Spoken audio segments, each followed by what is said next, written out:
اور کافروں سے تجھے بچا لوں گا میں. تو یہ قرآن کی 2 آیتیں اور احادیث، یعنی دلائل قرآن ہوتا ہے نا، تو سب سے پہلی دلیل قرآن کی 2 آیتیں ہیں جس سے پتہ چلتا ہے حضرت عیسیٰ علیہ السلام زندہ ہے.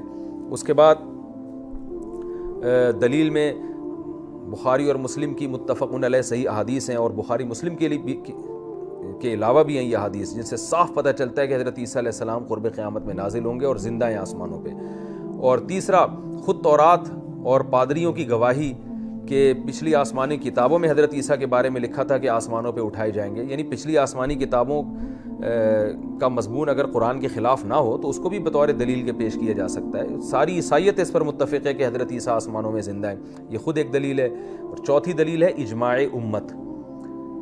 اجماع خود ایک ٹھوس دلیل ہوتی ہے. پوری امت کا، چاروں اماموں کا، صحابہ تابعین کا صدیوں سے اجماع چلا آ رہا ہے کہ حضرت عیسیٰ علیہ السلام آسمانوں پہ زندہ ہیں اور قرب قیامت میں نازل ہوں گے حضرت مہدی کے بعد. حدیث میں آتا ہے حضرت مہدی جو ہے نماز پڑھانے کے لیے کھڑے ہوں گے مصلی پر.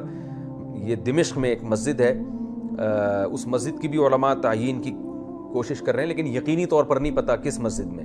تو دمشق جو شام کا علاقہ کہلاتا ہے، اس میں عصر کی نماز کا ٹائم ہوگا. حضرت امام مہدی جو تھے وہ نماز کے لیے کھڑے ہوں گے، پیچھے مجاہدین کا ایک لشکر ہوگا.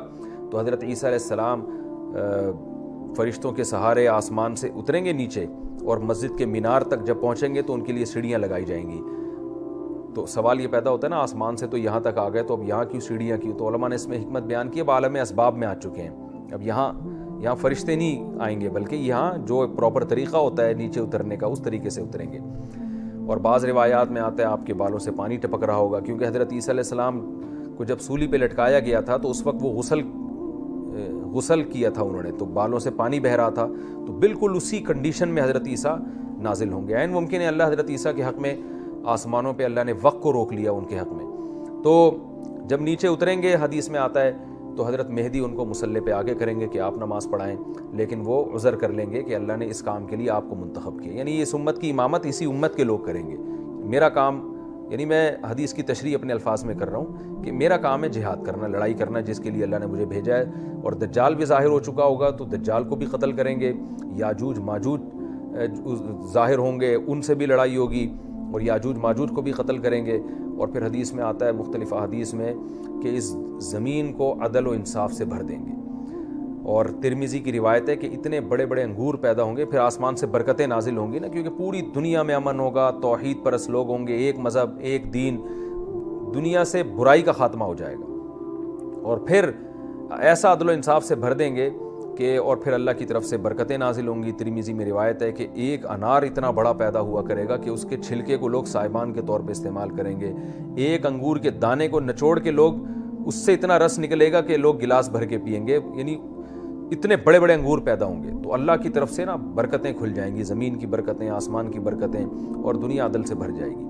تو یہ سب چیزیں صحیح حدیث سے ہمیں پتہ چلتی ہیں. عیسیٰ علیہ السلام کی یہ علامت کہ دجال کو قتل کریں گے مقام لد پہ.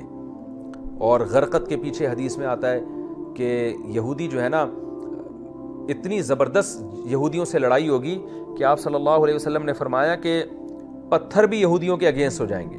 کوئی یہودی پتھر کے پیچھے چھپے گا نا تو پتھر بول اٹھے گا، ہذا یہودی یوں ورائی فقتلہ، اے مسلم میرے پیچھے یہودی چھپا ہوا ہے، اس کو قتل کر دے. ہر درخت گواہی دے گا کہ میرے پیچھے یہ یعنی زمین کے ذرے ذرے کو اللہ ان کے خلاف کر دے گا. اور سوائے غرقت کے، حدیث میں آتا ہے سوائے غرقت ایک درخت ایسا ہے جو یہودی کو پناہ دے گا، اس کے علاوہ ہر چیز ان کی دشمن ہو جائے گی.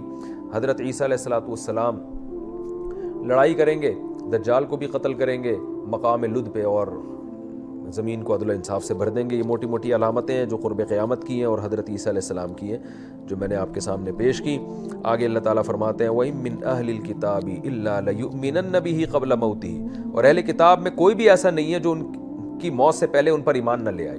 اس کے دو مطلب بیان کیے گئے. ایک تو یہ کہ اہل کتاب موت سے پہلے آپ پر ایمان لے آتے ہیں، یعنی جب کوئی بھی دنیا میں یہودی یا عیسائی مرنے لگتا ہے تو جب موت کا بالکل وقت ہوتا ہے نا تو وہ عیسیٰ ابن مریم پہ ایمان لے آتا ہے. عیسائی تو پہلے سے لائے ہوئے، یہودی بھی ایمان لے آتے ہیں. تو لیکن اس وقت ایمان لانا معتبر نہیں ہے، اس ایمان کا فائدہ نہیں ہے، کیونکہ برزخ کو دیکھ چکے ہوتے ہیں وہ، اور موت اور زندگی کے بیچ میں ہوتے ہیں، جو عالم برزخ نظر آ رہا ہوتا ہے.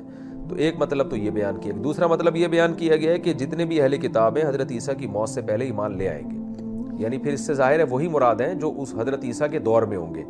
تو حضرت عیسیٰ کے دور میں لڑائی ہوگی، یا تو جنہوں نے قتل ہونا ہے وہ قتل ہو جائیں گے، باقی جتنے بھی روئے زمین پر اہل کتاب ہوں گے وہ حضرت عیسیٰ پہ ایمان لے آئیں گے۔ اور ظاہر حضرت عیسیٰ پہ ایمان لانا اسلام ہی پر ایمان لانا کہلائے گا، کیونکہ عیسیٰ علیہ السلام تو رسول اللہ صلی اللہ علیہ وسلم کے دین پہ چلیں گے۔ تو یہ دونوں مفہوم بیان کیے گئے ہیں۔ اور یہ دوسری تفسیر حضرت ابو ہریرہ سے صحیح بخاری میں مروی ہے کہ حضرت عیسیٰ کی موت سے پہلے، کیونکہ حضرت ابو ہریرہ رضی اللہ تعالیٰ عنہ نے اس آیت کو حضرت عیسیٰ کی زندگی کے دلیل کے طور پہ پیش کیا کہ آپ آسمانوں میں زندہ ہیں، قرب قیامت میں نازل ہوں گے۔ اور آپ نے حدیث پیش کی حضرت ابو ہریرہ نے کہ نبی نے فرمایا کہ تم میں عیسیٰ ابن مریم ضرور نازل ہوں گے، اور اس حدیث کی تائید میں حضرت ابو ہریرہ نے اس آیت کی تلاوت کی۔ دونوں بہرحال تفسیریں اسلاف سے منقول ہیں۔ تو دوسری تفسیر مزید ایک دلیل ہوگی اس بات کی کہ حضرت عیسیٰ علیہ السلام قرب قیامت میں نازل ہوں گے، کیونکہ سارے اہل کتاب تو ابھی حضرت عیسیٰ پہ ایمان نہیں لے کر آئے۔ فرمایا وَيَوْمَ الْقِيَامَةِ يَكُونُ عَلَيْهِمْ شَهِيدًا، اور قیامت کے دن عیسیٰ ابن مریم ان پر گواہی دیں گے۔